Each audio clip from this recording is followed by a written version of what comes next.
Both a county court, then a court of appeal, ruled that Daniel and Eamonn MacArthur, who run the bakery, did discriminate against Gareth for his sexuality. But yesterday, the Supreme Court overturned the decision, saying that the bakers were within their rights to refuse to serve him.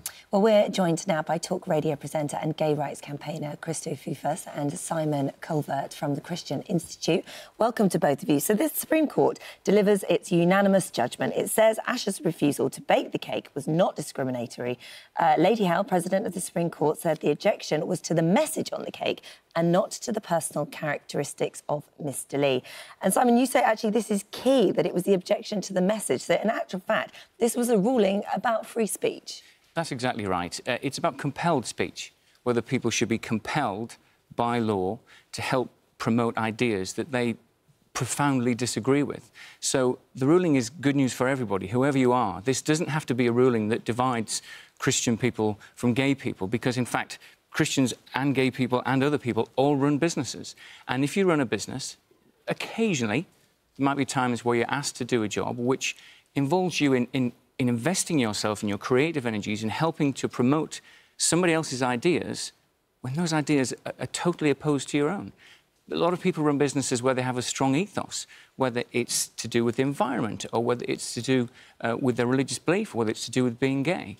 And if that business has that ethos, and if the owners believe very strongly in their own principles, nobody should be able to sue them to force them to promote the exact opposite principles. And that's all this ruling is about. Cristo, you feel very differently. You said you just felt like you've been thrown under the bus. Well, absolutely. I mean, I find it quite staggering, actually, that the thought of being gay is being compared to an idea or a principle. You know, you are born gay, you are born black, you are born into your identified gender, and to sort of suggest that it's some sort of political idea that someone can be in favour of or against is, I think, preposterous. And this is not a victory for free speech. We do not live in a society of free speech. We have laws that protect certain communities, certain minorities, because you can't stand in Trafalgar Square and spout hatred against a certain minority, because we have free speech laws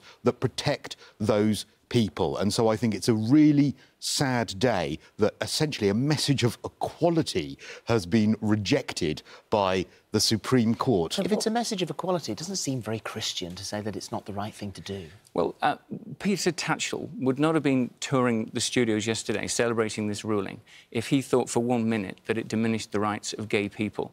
You know, Stephen Fry and Patrick Stewart and all these other people would not be supporting the bakers' freedom of speech if they thought it diminished the rights of gay people. And it doesn't do that. Gay people run businesses too. A gay baker should not have to produce a cake for me and the Christian Institute saying oppose gay marriage. We should not be able to sue him if he politely says, look, guys, you need to go to another baker. Well, how would you couldn't sleep at night. If you went into that gay baker and regardless of his sexuality, because in this scenario it makes no difference whatsoever, and you went in and said, I want a cake that says God is great, and he says, I absolutely will not make that cake, you'd be offended. Well, I'm not sure I would, but even if I was offended, I wouldn't sue. Let me just say, I've been turned down for all kinds of things. I've been with the Christian Institute for over 20 years. One of the things I do is I place adverts for our campaigns. I've had any number of outlets say, I'm sorry, guys, that's just against our values, we're not going to do that. I said, thanks very much, and I went to the next outlet. And, you know, in a free society, a diverse society where people have different beliefs, different values, different opinions about things, you've got to allow for that kind of give and take. So rather than us trying to force other people to agree with us, we just have to say, that's what you believe, that's what I believe. But it comes down to the same thing, doesn't it? That your argument is that being gay is a belief or a choice or yeah, and that is part of the discussion, isn't it? But that's the problem, isn't it? Yes, I think that's where the problem But that is lies. part of the discussion. No, because your religion I couldn't change my religion. Yeah, but you are not born religious. Your religion is an opinion. I could not change my religion. I'm not saying that you could. You are obviously deeply hold it. You seem like a very nice fellow, but you are not born religious, whereas that's why you need extra protections for people of certain minorities who are born that way. This, I feel, if you are going to use a book, a Bible or any other religious text in order to push forward your own discrimination, well, then where does it stop? The Bible that's hardly is... fair. But, No. The Bible is probably one of the most sexist,